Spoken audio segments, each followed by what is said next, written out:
오늘 말씀은 22장 30절부터 23장 11절까지 말씀입니다. 본문 말씀을 교독하면서 본문을 이해하도록 하겠습니다. 같이 교독하는데 저는 이렇게 녹음돼야 되니까 같이 읽도록 할게요. 이튿날 천부장은 유대인들이 무슨 일로 그를 고발하는지 진상을 알고자 하여 그 결박을 풀고 명하여 제사장들과 온 공의를 모으고 바울을 데리고 내려가서 그들 앞에 세우니라.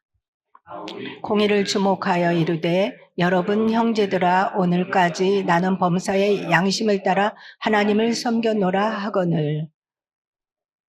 대제사장이 아나니아가 바울 곁에 서 있는 사람들에게 그 입을 치라 명하니 이르되 해칠한 담이여 하나님이 너를 치시리로다. 내가 나를 율법대로 심판한다고 앉아서 율법을 어기고 나를 치라 하느냐 하니 곁에 선 사람들이 말하되 하나님의 대제사장을 내가 욕하느냐. 이르되 형제들아 나는 그가 대제사장인 줄 알지 못하였노라. 기록하였으되 너의 백성의 관리를 비방하지 말라 하였느니라 하더라. 바울이 그중 일부는 사두개인이요 다른 일부는 바리새인인 줄 알고 공회에서 외쳐 이르되 여러분 형제들아 나는 바리새인이요 또 바리새인의 아들이라. 죽은 자의 소망 곧 부활로 말미암아 내가 신문을 받노라. 바리새인과 사두개인 사이에 다툼이 생겨 무리가 나누어지니 이는 사두개인은 부활도 없고 천사도 없고 영도 없다 하고 바리새인은 다 있다 함이라. 바리새인 편에서 몇 서기관이 일어나 다투어 이르되 우리가 이 사람을 보니 악한 것이 없도다. 혹 영이나 혹 천사가 그에게 말하였으면 어찌하겠느냐 하며 큰 분쟁이 생기니 천부장은 바울이 그들에게 찢겨질까 하여 군인을 명하여 내려가 무리 가운데서 빼앗아 가지고 영내로 들어가라 하니라. 바울 곁에 서서 이르시되 담대하라. 내가 예루살렘에서 나의 일을 증언한 것 같이 로마에서도 증언하야 하리라 하시니라. 아멘. 공회 앞에 바울을 천부장이 세웠습니다. 그래서 서론에서도 나와 있지만 여기서 공회라는 것은 사내들인 공회를 말하는 것입니다. 그래서 사내들인 공회라는 것은 유대인의 유대 민족에서는 최고의 의결기관이에요. 그래서 우리나라로 하면 대법원에서 판결을 내리면 더 이상 상고할 수 없잖아요. 마지막 판결, 최고의 의결기관이기 때문에 여기서 결정이 되면은 그냥 그걸로 결정이 완료되는 것입니다. 그래서 사내들은 공회 앞에 이제 이 천부장이 바울을 세워서 진상을 조사하려고 합니다. 무슨 일 때문에 바울을 이렇게 이 사람들이 때리고 이렇게 죽이려고 하는지, 왜 이렇게 소요가 일어났는지, 그것을 이렇게 채찍질하여서 조사하려고 했는데 바울이 뭐가 있다고 그랬죠? 나는 어디 시민이다? 로마 시민권이 있다라고 하니까 채찍질하여서 신문을 할 수가 없었어요. 그래서 무슨 일인지 아직 모르거든요. 그래서 무슨 일인지 이 사람의 유대 민족의 법대로 의결기관 공회 앞에 세워서 그 다음날 소집을 했어요. 대제사장한테 부탁을 해서. 이 사내들인 공회는 대제사장이 소집을 할 수가 있어요. 그래서 천부장이 대제사장한테 얘기를 해가지고 소집을 시켰고 여기다가 이제 다 모아놓은 거죠. 그래서 서론 그 앞에 나와 있죠. 사내들인 공회의 구성원은 누가 될 수 있는지. 일단은 제사장 중에서 제일 한 사람을 뽑은 게 대제사장이고요. 그 다음에 제사장들이 구성 멤버가 될 수 있고요. 서기관, 장로 이렇게까지 사내들인 공회에 의결을 할 수 있는 사람이었습니다. 요즘에 교회에서도 이렇게 최고의 의결기관이 어디죠? 교회에서는 당회죠. 당회가 장로 2인 이상 이렇게 1인도 물론 되지만 2인 이상 이렇게 하면 당회가 구성되고요. 거기서 다 모든 것을 결정하는 거거든요. 그래서 이제 교회 일을 결정해서 모든 것을 시행하듯이 여기 유대 민족의 모든 법적인 것은 여기서 결정하면 그대로 이제 시행을 하는 것입니다. 그래서 이제 대제사장하고 1절에서 5절까지 보면 대제사장과 바울이 이제 대화를 하는 장면이 나와요.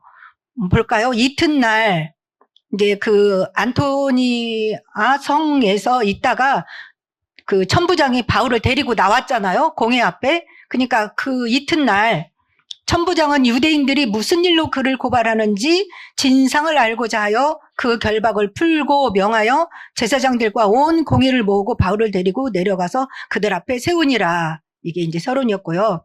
바울이 이제 공회를 주목했어요. 그 앞에 서서 바울이 먼저 말을 하죠. 여러분 형제들아, 오늘까지 나는 범사의 양심을 따라 하나님을 섬겼노라. 이렇게 말을 했어요. 바울이 말을 시작을 했거든요. 그래서 여기서 나는 범사의 양심을 따라 하나님을 섬겼노라. 이거는 여러분들도 난 양심적이야.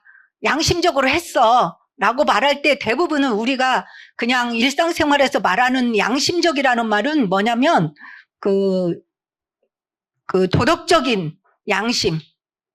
그러니까 남한테 해를 끼치지 않은 뭐 그런 차원에서 나는 양심적으로 했어. 도덕적인 기준을 말하는데 여기서 바울이 말한 양심적이라는 것은 뭐냐면 헬라어로 보면 슈네이 데세이라는 그 원어가 있어요. 양심이라는 단어가 슈네이 데세이. 근데 여기에서 제일 앞에 있는 이 쉬라는 말이 무슨 뜻이냐면 함께라는 뜻이에요. 함께. 그러니까 도덕적으로 내 기준, 내 마음에 그냥 깨끗하게 했다. 그런 뜻이 아니라 하나님과 함께하는 마음으로 했다라는 뜻이에요. 여기서. 나는 양심적으로 지금까지 뭐라 그랬어요? 나는 범사의 양심을 따라 하나님을 섬겼노라. 이 말은 하나님과 함께하는 가운데서 내가 선한 행동을 했다라는 뜻이에요. 그러니까 하나님 없이 내가 내 기준으로 뭐 양심적으로 했다 이 말하고는 내용이 같아요, 틀려요? 틀려요.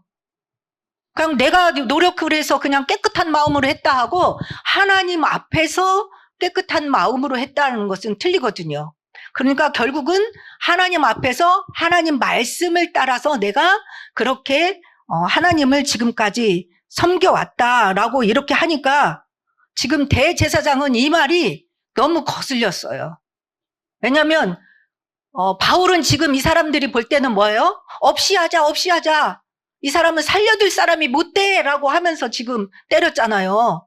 그런데 난 지금까지 하나님과 함께 하나님 말씀 따라 이렇게 신앙생활을 해왔다. 그러니까 첫 번부터 이 사람이 들을 때는 완전 거슬렸던 거예요.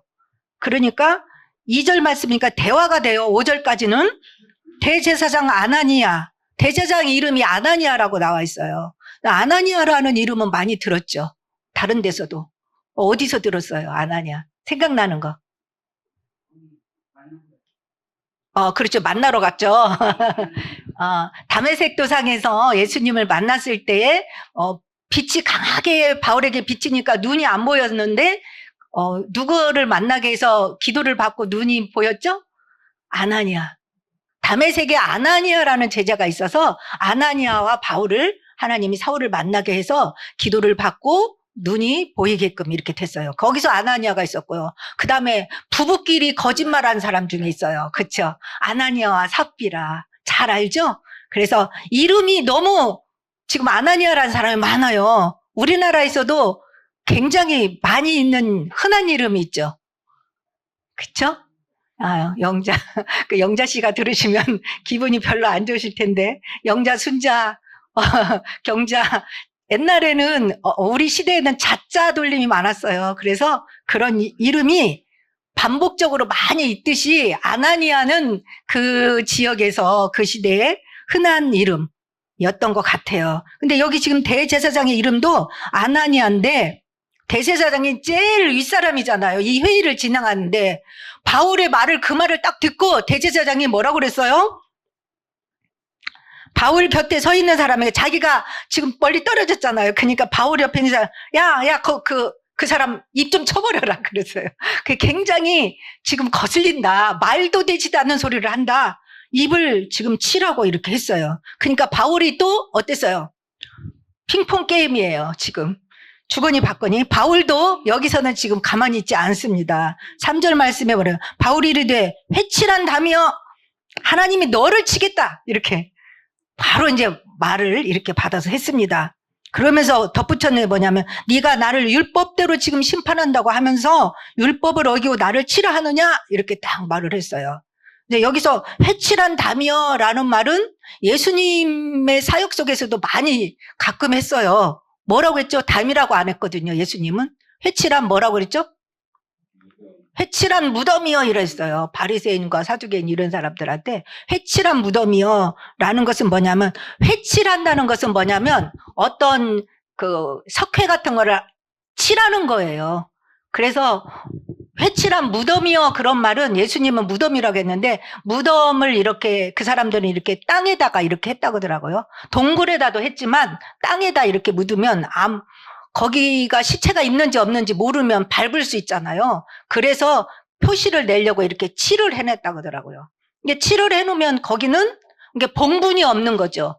칠을 해놓으면 이게 무덤인지 뭔지 이제 잘 표가 안 나지만 그 속에는 뭐가 들었어요? 그 밑에는 그쵸 시체가 썩고 있다는 것이죠. 그러니까 겉과 속이 틀린 것을 표현하는 것이죠. 너희들이 말씀을 잘 지킨다고 하고 율법을 그렇게 잘 지킨다고 하는데 속에서는 너희들은 말씀을 하나도 지키지 않고 있다. 하나님하고 맞지가 않아. 그런 뜻에서 예수님이 책망하는 뜻에서 회칠한 무덤이여. 네가 겉에는 깨끗이 칠했지만 속은 썩어. 시체가 썩고 있는 거하고 똑같아. 라고 한 거예요. 바울은 무덤이라고는 안 했지만 회칠한 담이여. 여기서 왜 또 바울은 담으로 했냐면 이제 흙으로 대충 이제 담을 해놓고 진짜 담인 것처럼 제대로 콘크리트로 한 것처럼 또 색을 예쁘게 콘크리트로 이렇게 한 거죠. 이제 인테리어를 하시니까 요즘에는 그 이 벽에다 칠하는 게 뭐예요? 인테리어가 진짜 벽돌 같고요. 뭐 진짜 뭐 같아요. 근데 결국은 이렇게 만져보면 종이고 막 이러거든요. 이런 것처럼 속에 있는 내용은 그냥 흙인데 거기다가 칠을 예쁘게 하고 인테리어를 해놓으면 멋있잖아요. 그래서 겉과 속이 틀린 것을 이렇게 표현하면서 이렇게 한 것이죠. 회칠한 담이여. 지금 누구한테 그랬어요? 대제사장한테. 당신은 지금 율법을 가지고 지금 나를 지금 재판하려고 지금 여기 이 자리에 모였는데 당신이 먼저 율법을 지키지 않으면서 나를 때리라고 이렇게 한 것이죠. 그래서 제가 그 아까 바울의 입을 치라고 했잖아요. 거기에서 보면 바울의 입을 때렸겠어요? 안 때렸겠어요? 여기 때렸다고는 안 나왔지만 그 입 쳐라 이렇게 했어요. 쳤을 것 같아요? 안 쳤을 것 같아요? 그 옆에 있는 사람이 당연히 쳤겠죠. 왜? 지금은 바울은 너무 힘없이 잡혀와 있는 사람이고요. 그래서 근데 예수님도 그 십자가 지시기 전에 잡혀갔을 때 사람이 쳤어요. 예수님은 본래 누구시죠? 하나님이신데 감히 인간이 예수님을 때렸다니까요. 말도 되지도 않는 일이 벌어진 거죠. 그것을 요한복음 18장 22절에서 23절인데요. 19절부터 사실은 이어져야 돼요. 거기서는 제가 읽어드릴게요. 대제사장이 예수님을 이제 신문하는 거예요. 지금하고 똑같이. 바울을 지금 대제사장 아나니아가 신문하고 있잖아요. 이렇듯이 예수님도 잡혔을 때에 대제사장이 앉아가지고 뭐라고 그랬냐면 너 지금 지금까지 네가 했던 메시지가 뭐야?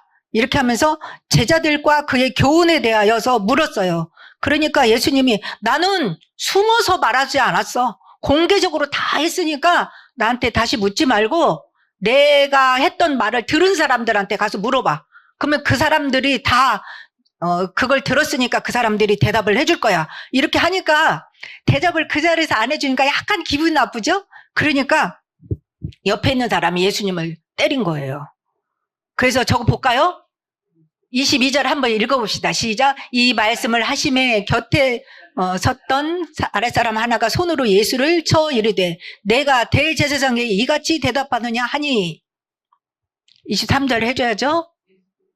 예수께서 대답하시되 내가 말을 잘못하였으면 그 잘못한 것을 증언하라. 바른 말을 하였으면 네가 어찌하여 나를 치느냐 하시더라. 봐봐, 예수님도 쳤다니까요. 이렇게 인간이 감히, 창조주 하나님. 그러니까 뭘 모르면 이렇게 무식하면 용감하다고 이렇게 예수님을 쳤습니다. 바울도 역시 똑같이 지금이나 그 예수님 당시나 지금 바울 시대나 하나님 모르는 사람은 겁도 없이 이렇게 죄를 짓고 있는 것입니다. 그래서 이제 회칠한 담이여 이 말을 하면서 뭐냐면 율법을 어기고 있다라는 것이죠. 그러면 바울이 지금 아까 네가 나를 율법대로 심판한다고 앉아서 율법을 어기고 나를 치라 하느냐, 이것은 어떤 말씀에서 보냐면 레위기 19장 15절을 보면 저거 한번 읽어볼까요? 너희는 재판할 때에 불의를 행하지 말며 가난한 자의 편을 들지 말며 세력 있는 자라고 두둔하지 말고 공의로 사람을 재판할지며. 그러니까 가난하다고 해서 불쌍해서 그 사람 편도 들지 말고 너무 부자다고 그래서 그 사람 편도 들지 말라는 것이죠. 세력이 있다고 그래서. 뭐예요? 공의대로 하라는 것이죠. 정정당당하게. 근데 지금 벌써 이 아나니아는 시작하기도 전부터 악감을 가지고 시작하고 있잖아요. 네가 지금 율법대로 한다고 하면서 율법대로 하지 않고 네 사사로운 감정을 먼저 드러내고 있다라는 뜻이죠. 이렇게 하니까 4절 말씀에 곁에 선 사람들이 말하되 하나님의 대제사장을 네가 욕하느냐? 딱 그랬어요. 네가 대제사장한테 감히 대들어? 아까 예수님 당시에도 그랬죠. 네가 대제사장한테 네가 이렇게 말대꾸를 해? 불손하게? 이렇게 하니까 지금 똑같죠? 대제사장을 네가 욕하느냐? 이렇게 하니까 5절 말씀에 바울이 이르되 형제들아 나는 그가 대제사장인 줄 알지 못하였노라. 기록하였으되 너의 백성의 관리를 비방하지 말라 하였느니라. 바울은 구약을 너무 잘 알고 있는 것이죠. 구약 뭐예요? 출애굽기 22장 28절을 인용한 말이에요. 이 말은. 그러니까 관리들을 비방하지 말아야 된다는 것이 뭐라고 했죠? 기록되었으리라는 단어가 나오면 언제나 구약을 얘기하는 것이죠. 구약에 이런 것이 있다라는 것이죠. 그러니까 뭐예요? 너의 백성이 관리를 비방하지 말아야 된다라는 게 출애굽기 22장 28절에 나와 있다는 것이죠. 한번 읽어볼까요? 자막에 나와 있네요. 너는 재판장을 모독하지 말며 백성의 지도자를 저주하지 말지니라. 그래서 저 말씀을 알고 있기 때문에 나는 대제사장하고 싸울 생각이 없었어 라는 뜻이에요. 근데 나는 그 사람이 대제사장인 줄 몰랐어 라고 지금 말을 하고 있는 것이죠. 그래서 여기를 해석한 그 신학자들은 저 사람이 대제사장인 줄 모르고 지금 나오고 대화를 했어 라고 하는 거에 대해서 해석을 세 가지로 하고 있어요. 대제사장인지 몰라? 근데 왜 몰랐을까요? 세 가지로 여기 부분을 해석하는데 첫째는 뭐냐면 여러분은 어느 부분이 가장 합당한지 한번 생각해 보세요. 바울이 다메섹에서 이렇게 빛을 강하게 봤잖아요. 그래서 뭐 아픈 것이 있어 기도를 했었다고 그랬어요. 네, 그래서 시력이 안 좋아서 저 사람이 대제사장인지 난 몰랐어. 지금 대화를 했는데도. 그 두 번째로는 지금 바울이 해외에 그 이방인 선교하러 몇 년 나갔다 왔잖아요. 그러니까 그 사이에 바꿔 있을 수도 있고 누군지를 모르는 거죠. 한 해외를 돌아다닌 게 한 10여 년이 되거든요. 이 방송 잠깐씩 들어오긴 했지만 대제사장을 만나지는 않고 갔었잖아요. 예루살렘에 들리긴 했지만. 그래서 오랫동안 밖에 나갔다 왔기 때문에 지금 현재 저 아나니아가 대제사장인지를 몰랐다라고 하는 것이고, 세 번째로는 지금 이렇게 나를 이렇게 치라고 한 사람이 저 대제사장의 명령을 받고 나를 치라고 한지를 몰랐다라는 뜻으로 이렇게 세 가지를 해석하고 있어요. 이렇게 일이 벌어진 것이 저 사람이 명령을 해서 이 사람이 나를 때렸다. 그런지 몰랐다. 대제사장이 명령한 건지는 몰랐다라고 하는 말. 세 가지 중에 가장 유력한 것은 좀 시력이 안 좋았었다라고 하는 것이 있더라고요. 뭐 그렇게 중요한 건 아니지만, 그리고 어떤 해석은 또 이것도 있어요. 알면서 나 네가 대제사장인지 몰랐는데? 약간 비꼬는 거 무시하는 거죠. 네가 대제사장이야? 난 몰랐어. 이렇게 속으로는 아는데 법정에서는 언제나 그러더라고요. 속마음은 드러낼 수 없는데 겉으로는 그냥 그랬어요 이렇게 라고 하면은 그것이 법적인 채택이 되는 거더라고요. 여기까지 이제 대화를 했고요. 몰랐어 라고 하니까 더 이상은 말을 할 수가 없었고요. 두 번째, 바울이 6절부터 10절까지는 이제 이대지인데 바울이 이제 대화를 주도해 나가요. 바울이 거기 법정에 서가지고 6절 한번 보면 바울이 그중 일부는 사두개인이요 다른 일부는 바리새인인 줄 알고, 알았죠? 알고 공의에서 외쳐 이르되, 그러니까 여기 지금 앉아있는 그 사내들은 공의원들 구성 멤버들이 어떤 사람은 바리새인이고 어떤 사람은 사두개인으로 되어 있는 걸 알고 그것을 딱 가지고 대화를 시작하는 것이죠. 뭐라고 했냐면, 여러분 형제들아, 나는 바리새인이요 또 바리새인의 아들이라 죽은 자의 소망 곧 부활로 말미암아 내가 신문을 받노라. 바리새인과 사두개인의 그 신학적인 신앙 그 요점을 가지고 대화를 지금 초점을 맞추게 만들었어요. 왜냐하면 나는 바리새인 중에 바리새인이라고 했거든요. 바울이 빌립보서에 보면, 빌립보서 3장 5절에 6절에 보면 거기서 나는 누구다라는 것이 쭉 나오거든요. 빌립보서 3장 5절 6절에서 보면 뭐라고 그래요? 나는 8일 만에 할례를 받았고 이스라엘 족속이고 베냐민 지파요 히브리인 중에 히브리인이요 율법으로는 바리새인이요 6절 열심으로는 교회를 박해하고 율법에 의로는 흠이 없는 자라. 여기서 제일 중요한 게 뭐냐면 나는 바리새인이라고 했어요. 그리고 바리새인의 아들이다라고 했어요. 그러면 아들이니까 아버지 또한 바리새인이었다는 것이죠. 태어날 때부터 바리새인 가문에서 태어났다는 거예요. 그래서 나는 바리새인이다. 근데 그 앉아있는 사람들이 두 부류가 있다는 거예요. 바리새인과 사두개인. 그러면 아까 공의원들, 사내들은 공의원들 구성 멤버가 서론에서 누구누구라고 그랬어요? 대제사장, 제사장, 서기관, 장로 이렇게 했는데 거기 앉아있는 사람들이 서기관과 바리새인이래요. 그럼 이게 뭔 말이지? 그래서 서기관과 대제사장, 제사장, 서기관, 장로 이거는 직분이에요. 아시겠죠? 직분이고요. 이 직분 가진 사람 중에 신앙의 그 노선, 신앙의 학파, 신앙의 그 계파가 바리새인 아니면 사두개인이라는 거예요.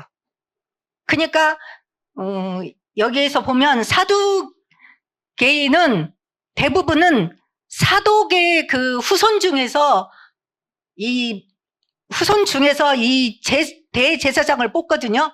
사독이 그 구약의 제가 거기서 그죠 왕상 1장 8절에서부터 26이라고 했는데 26절까지 너무 길어서 여러분들이 읽어보면 되고요. 8절 하나만 읽으면 사독이라는 제사장이 있었어요. 다윗 시대부터. 그냥 저거 그냥 보시면 돼요. 그 다음에 2장 35절에도 보면 저 다윗 시대, 그 열왕기 시대, 왕정 시대에 그때의 제사장이 누구냐면 제사장 사독으로 아비아다를 대신하게 하니라. 그러니까 특별히 다윗 왕 시대에 제사장이 누구예요? 사독이었어요. 그래서 이 이름을 따서 사두개인이라고 한 거예요.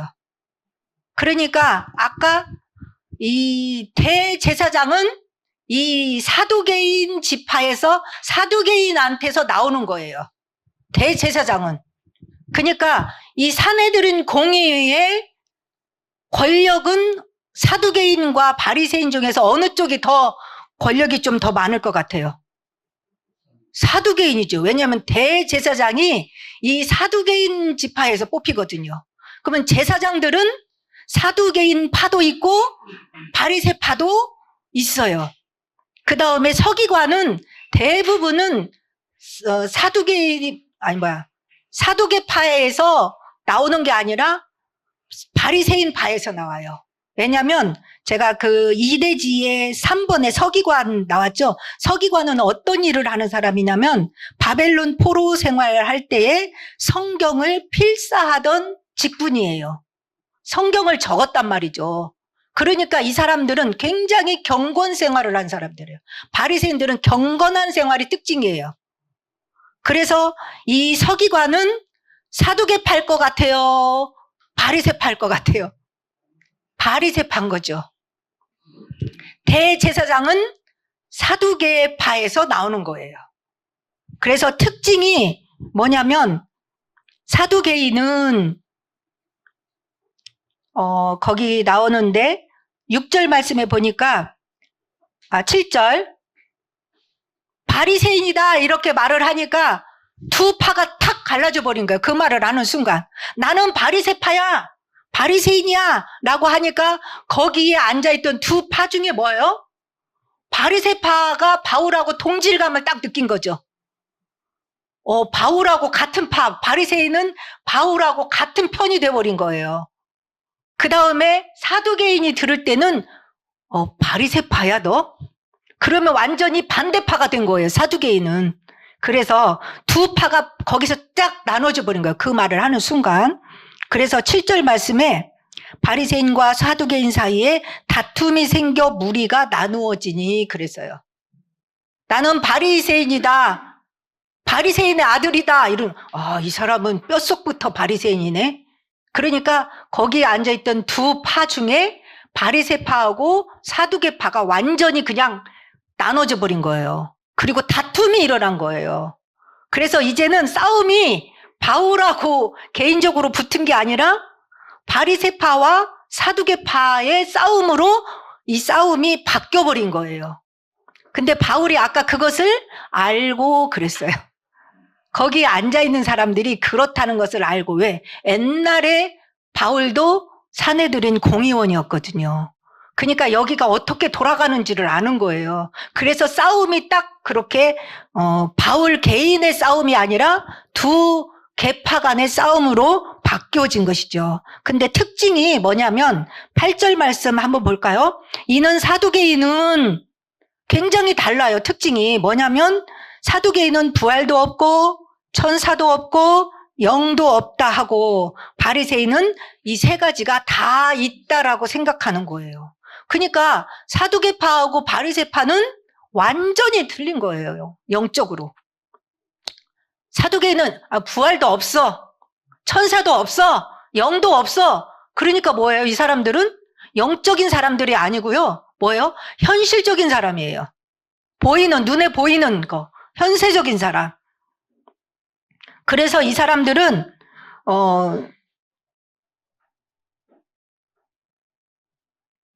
거기에 제가 적어놨었죠? 이 사람들은 굉장히 현세적이고 그 다음에 정치적 권력과 많은 재산을 가졌어요. 왜냐하면 현실적이니까. 권력도 잡아야겠죠. 그 다음에 돈도 많이 모아야겠죠. 그래서 현세적이고 물질적이고 그래서 어떻게든 돈을 모아야 되니까 굉장히 탐욕적인 사람들이었던 것이죠. 그런 거에 반해서 바리새인들은 현실적인 삶을 살면서도 정말 하나님의 말씀 하나하나를 정말 생명보다 더 지키기 위해서 경건 생활을 가장 우선적으로 했다는 것이죠. 그래서 부활도 믿고 영도 있고 천사도 있다라고 믿었던 것이죠. 완전히 틀린 것이죠. 그러나 다 있다라고 했는데 하나 틀린 게 하나님 앞에 왜 이 사람들은 회칠한 무덤이요 라고 이렇게 했냐면 부활도 믿었다고 그랬잖아요. 아니 믿은 게 아니에요. 부활이 있다라고까지는 알았는데 예수님이 십자가에서 살아나신 것은 인정하지는 않았었어요. 그렇기 때문에 예수님에 대해서는 믿지 않았던 사람들인 것이죠. 그러나 그냥 영이 있어 구약을 믿은 것이죠. 영도 있고 부활도 있고 천사도 있어 라고 영적인 것을 알았던 사람들이죠. 그래서 이 사람들이 둘이 싸우면 평행선이에요. 너무 틀리니까 색깔이. 그래서 9절 말씀해 보니까 크게 떠들세. 서로 의견이 틀렸어요. 어떤 사람들이 많이 단체가 모였는데 의견이 틀린 두 팀이 딱 모아놓고 회의를 하면 어떻겠어요? 다 자기가 옳다는 거지죠, 뭐. 그러니까 뭐 웅성웅성 막 크게 떠드는 것이요. 내가 오라, 네가 오라고. 말도 안 돼. 어떻게 영이 없을 수가 있어? 부활이 있다고 구약을 잘 봐봐. 막 이렇게 막 싸웠겠죠. 그래서 9절에 보니까 크게 떠들세 바리새인 편에서 몇 서기관이 일어났어요.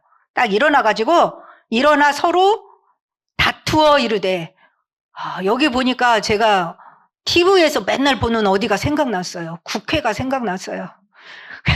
이쪽 당하고 A 당하고 B 당하고 뭐예요? 같은 사건을 갖고 회의를 하는데 다 자기가 옳다고 어떻게 해요? 막 삿대질을 왜 합니까? 막 그렇게 막 욕을 왜 해? 하고 막 이렇게 하고 막 욕을 하고 난리가 나죠. 그거하고 똑같아요. 그거 연상하세요. 지금 그렇게 싸우고 있습니다. 9절 크게 떠들세 바리새인 편에서 몇 사람이 딱 일어났어요. 서기관이 일어나서 다투어 이뤘어요.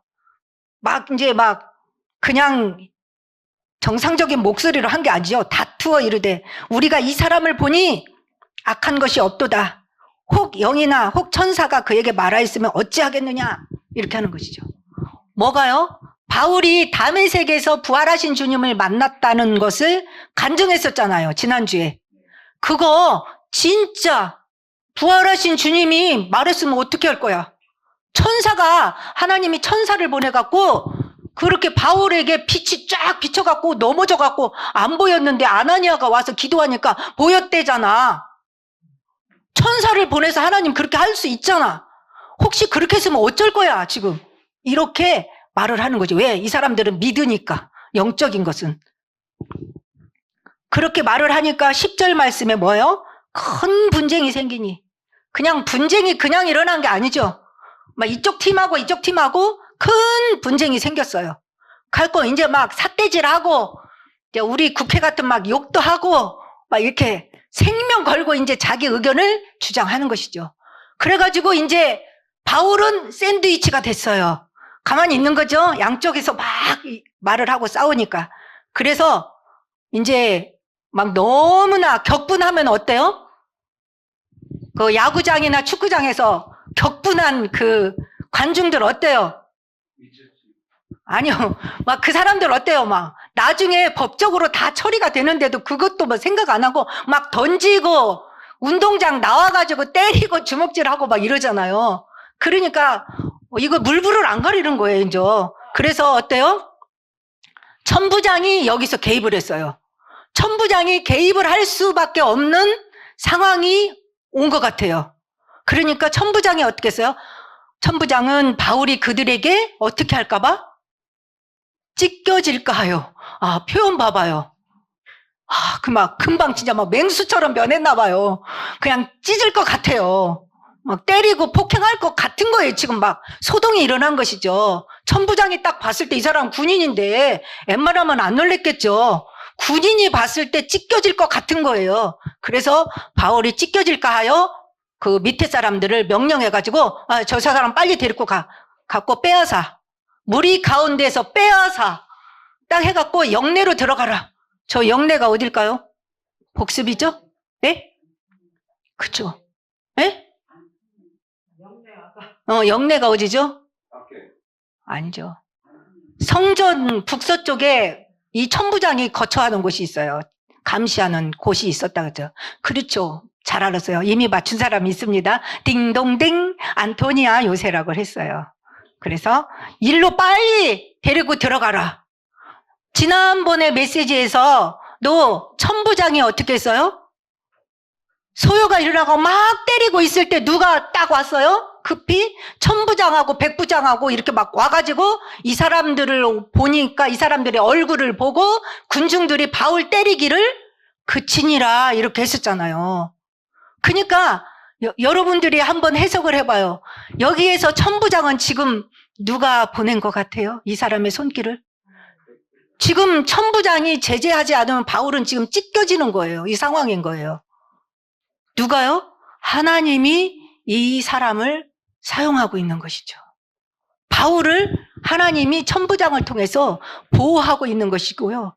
여기에서 바울이 지금 유대 지역에서 예루살렘에서 바울이 가장 안전하게 거할 수 있는 곳은 지금 안토니아 요새인 거죠. 로마 군인의 거기. 그래서 하나님은 정말 전도자를 순간순간 생명을 지키시고 가장 안전한 곳으로 인도하고 계신다라는 것이죠. 여기에서 여러분들도 하나님의 손길을 여러분에게 잘 적용하시고 하나님은 이렇게 하나님의 백성들을 순간순간 위험 속에서 지켜주시고 불꽃 같은 눈동자로 보시면서 나를 지키시고 인도하시고 보호하신다라는 것이죠. 주 날개 아래. 그래서 여기까지 10절까지가 이제 그 공의에서 일어났던 일이고요. 11절이 마지막 3대지로 이렇게 잡았습니다. 거기에서 보면 아주 한 절밖에 없지만 많은 귀절로 제가 나눴습니다. 거기서 주인공이 누구냐면 그날 밤에. 그날 밤이 언제일까요? 그날 밤.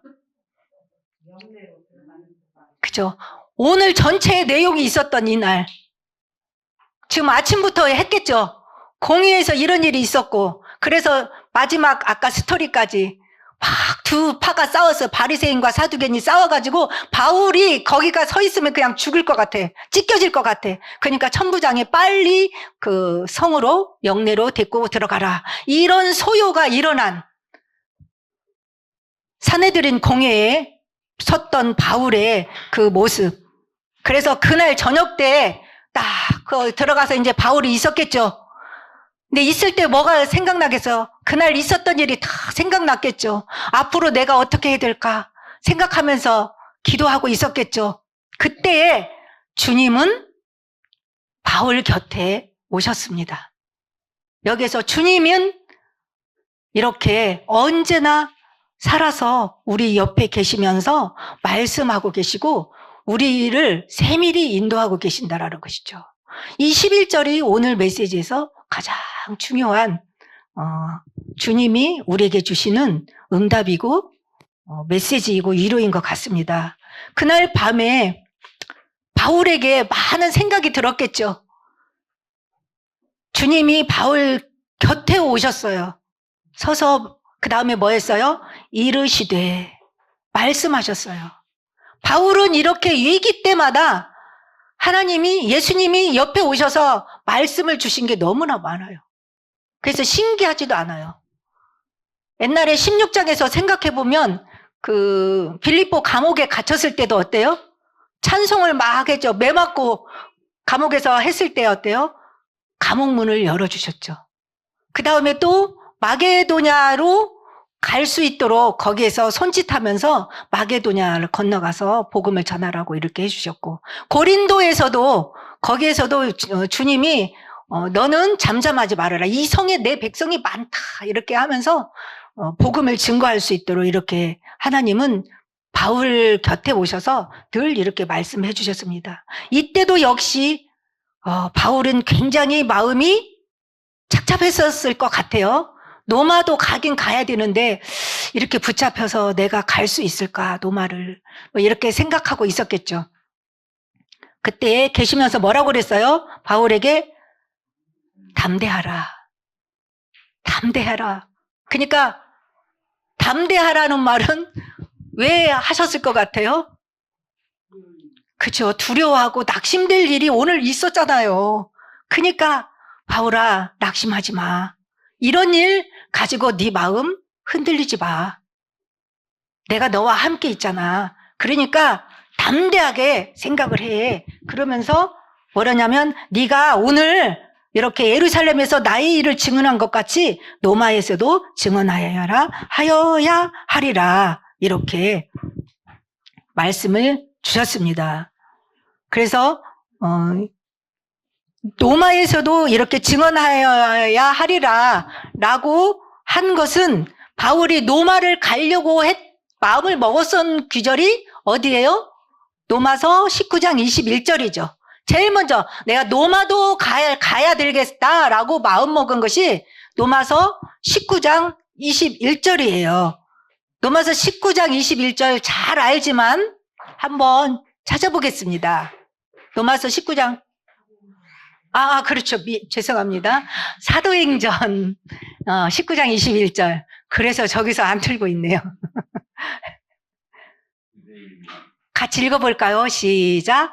이 일이 있은 후에 바울이 마게도냐와 아가야를 거쳐 예루살렘에 가기로 작정하여 이르되 내가 거기 갔다가 후에 로마도 보아야 하리라. 이게 에베소 사역을 한 뒤에 바울이 뭐예요? 이제 에베소를 떠나면서 바로 예루살렘을 가는 게 아니라 전에 1차, 2차 했던 마게도냐, 아가야를 거쳐서 그 다음에 내가 예루살렘을 가고 예루살렘에 갔다가 어디도 간다고요? 로마도 가야 하리라. 그래서 지금 예루살렘에 왔는데 붙잡힌 거예요. 그래서 예루살렘에 들렸다가 지금 로마로 가려고 하는 것이 바울이 마음먹은 거예요. 근데 예루살렘에 왔는데 이런 사건이 벌어진 거예요, 지금. 그래서 지금 바울의 마음은 어떨 것 같아요? 급하죠. 난 지금 잠깐 들렸다 로마를 가려고 했는데 자기 예상 밖의 일이 벌어진 거죠. 그 뒤에 이제 24장이랑 보면 여기에서 몇 년이 있는 줄 알아요? 가이사라로 옮겨져가지고요. 2년 동안 있어요. 감옥에서. 그러니까 시간이 엄청 지체되는 거죠. 자기 예상한 것보다. 2년 동안 가이사라의 감옥에 가서 있는 거예요. 근데 시간은 자기가 계획한 대로는 안 되지만 그것은 이루어지게 하는 것이죠. 이 마음 먹은 것을 주님은 아시고 오늘 지금 뭐라고 그랬어요? 23장 11절에 로마도 네가 보아야 할 것이다 라고 한 것이죠. 바울이 마음 먹은 거를 예수님이 오늘 그대로 지금 인도하고 계신다는 거죠. 내가 로마도 가야지라고 마음 먹었는데 오늘 예수님이 뭐라고 그래요? 너 로마도 가야 되잖아 라고 지금 똑같이 지금 말씀하고 있는 것이죠. 그래서 결론 보면 그날 밤에 부활하신 주님이 바울 곁에 계셨잖아요. 그래서 부활하신 주님이 오셔가지고 뭐라고 그랬어요? 담대해라. 낙심하지 말아라. 조금도 마음 흔들리지 말아라. 그러면서 너한테 지금 이런 문제가 일어나고 네가 비록 감옥에 있고 핍박을 받고 매를 맞고 이런 문제와 소요가 일어나지만 이거는 다 뭘까요? 지나가는 거죠. 그렇죠. 단어를 제가 그걸 기다렸거든요. 문제가 일어나고 핍박이 일어나고 브레이크가 걸리는 것 같지만 이건 다 뭐라고요? 지나가는 거라는 거예요. 주님이. 이런 거에 신경 쓰지 말라는 거예요. 여기서 멈추지 말라는 거예요. 문제 일어난다고. 놀래지도 말라는 거예요. 네가 로마를 가려고 했던 거 그거 내가 원하는 거야. 가야 되지 않겠니? 그러면서 이런 문제는 아무것도 아니야. 넘어가. 내가 넘어가게 할 거야. 출애굽할 때 어땠어요? 가나안 땅에 들어가는 것이 하나님의 계획이었기 때문에 홍해가 앞에 놓였을 때 어떻게 됐어요? 홍해는 갈라질 수밖에 없었어요. 우리는 못 갈라기 때문에 하나님이 가르십니다. 요단강이 가로막는다면 어떻게 해요? 우리는 못하지만 하나님이 마른 땅을 건너는 것처럼 언약궤를 맨 제사장의 발이 딱 닿았을 때 요단강 갈라졌어요. 여리고 성은 어떻게 됐어요? 7바퀴 돌았는데 이건 말이 안 되죠. 안 싸웠어요. 망치로 그 벽에다가 대고 때리지 않았어요. 7바퀴 돌았어요. 언약궤를 메고 말씀대로. 그랬더니 여리고성이 무너졌고 가나안 땅은 입성하게 되었습니다. 이렇게 하나님의 계획이라면 어떤 문제가 있어도 하나님은 그것을 넘어가게 하신다는 거죠. 요단을 가르듯이 홍해를 가르듯이 여리고를 무너뜨리듯이 이렇게 다 넘어가게 할 거니까 너희들은 이것 때문에 마음을 두려워하지 말고 문제에 걸려서 주춤주춤 하지 말고 뒤로 물러서지 말라는 것이죠. 그리고 강하고 담대하게 해라. 요한복음 16장 33절에 예수님도 말씀하셨죠. 뭐라고 그랬어요? 내가 너에게 이르는 것은 너희로 내 안에서 평안을 누리게 하려 함이라. 세상에선 너희가 환난을 당하나 담대하라. 내가 세상을 이겼다. 이 말씀을 예수님이 주고 가셨습니다. 그래서 바울에게 또 이 말씀을 똑같이 와서 하는 것이죠. 내가 이겼다. 세상을 이긴 내가 너와 함께 있으니 너도 이길 거니까 두려워하지 말아라. 이렇게 하시면서 뭐라고 그랬어요? 너 노마에 가서도 나의 증인이 되어야 되지 않겠느냐라고 노마보그마, 하나님이 원하시는 절대 계획인 노마보그마를 지속할 수 있도록 하나님께서 응답을 주신다고 했습니다. 그러면 여러분도 오늘 이 결론 부분에서 여러분의 모든 부분을 적용하시고요. 마지막 부분, 이 하나님이 바울을 노마보그마가 하나님의 절대 계획이기 때문에 그 모든 것을 할 수 있도록 이 문제 같은 거는 다 넘어가게 해주신다고 그랬잖아요. 그러면 우리가 여기서 적용시켜야 될 게 뭐냐면, 바울은 노마보그마를 최종 자기 인생의 목적으로 삼았습니다. 그리고 서바나까지 갈 것이다라고 했거든요. 그러면 여러분들은요, 내가 가야 될 노마는 어디일까? 그것만 붙잡으면 어때요? 문제가 있어도 하나님은 가게 하신대잖아요. 그 노마를. 근데 노마라는 것은 어떤 꼭 지역만 말하는 것이 아니죠. 하나님이 정말 나를 통해서 복음을 전달해야 될 그 지역이 노마라고 생각했고요, 바울은. 그러면 여러분들을 통해서도 복음을 먼저 주셨잖아요. 여러분들이 안전하면 안 되는 사람들이 있어요. 꼭 내가 전해야 될 사람. 그러면 누구겠어요? 여러분의 가족들은 옆집 사람이 전해주는 게 아니고요. 여러분이 책임져야 돼요. 예수계 37장처럼. 그래서 나는 정말 내가 꼭 주님이 부르는 그날까지 이 사람한테는 내가 꼭 복음을 전달하고 가야지 하는 그 노마를 오늘 마음에 정하세요. 그리고 우리 가문 복음화는 내가 반드시 해야지, 노마. 그래서 사람이 될 수도 있고요. 어떤 일이 될 수도 있어요. 주님을, 바울을 만나는 순간 이것을 깨닫게 했거든요. 다메섹 도상에서. 너는 내가 이스라엘과 이방인과 임금들에게 복음을 전하기 위해서 나의 택한 그릇이다라고 했어요.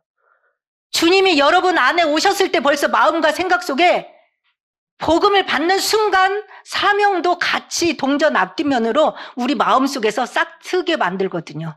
아, 하나님은 나를 통해서 이것을 꼭 하게끔 만든다라는 마음의 소원을 두고 계세요. 그래서 그 노마를 붙잡으세요. 그러면 그것을 할 수 있도록 여러분에게 모든 것을 뛰어넘게 하시고요. 여러분 곁에서 계속 이 바울처럼 곁에서 담대해라. 내가 너와 함께 있다. 너 노마보그마 한다고 했지? 그것을 해야 되지 않겠느냐. 이렇게 하면서 하나님이 바울을 붙드시고 인도하신 것처럼 여러분들이 붙잡은 노마, 그것을 할 수 있도록 여러분에게 오력의 힘을 주시고 늘 임마누엘과 함께 하시고 여러분을 통해서 가정과 가문과 그다음에 직장과 만남 속에 하나님의 나라를 이루어 가실 줄로 믿습니다. 기도하겠습니다. 하나님 아버지 감사합니다. 공회 앞에 선 바울을 두고 바리새인과 사두개인들이 다툼을 벌이며 서로 자기가 옳다고 하였지만 이 가운데서도 하나님은 하나님의 절대 계획인 노마보그마를 이루어 가시는 것을 우리가 오늘 말씀을 통해서 볼 수 있게 해주셔서 감사를 드립니다. 하나님의 노마보그마의 언약을 붙잡은 바울을 하나님께서는 인도하시고 그것을 이룰 수 있도록 주님께서 모든 것을 천부장을 사용하시고 모든 것을 사용하시는 것을 오늘 보게 하셨습니다. 우리에게도 이렇게 바울처럼 우리를 통해서 꼭 복음을 전달해야 될, 내가 가야 될 로마, 내가 주님 앞에 부름을 받는 그 순간까지 이루어야 될 그 사명을 감당할 수 있도록 주님께서 오력의 힘을 더하여 주시고 주님이 세밀하게 우리의 삶을 인도하시고 영광을 받아 주옵소서. 예수 그리스도의 이름으로 기도했습니다. 아멘.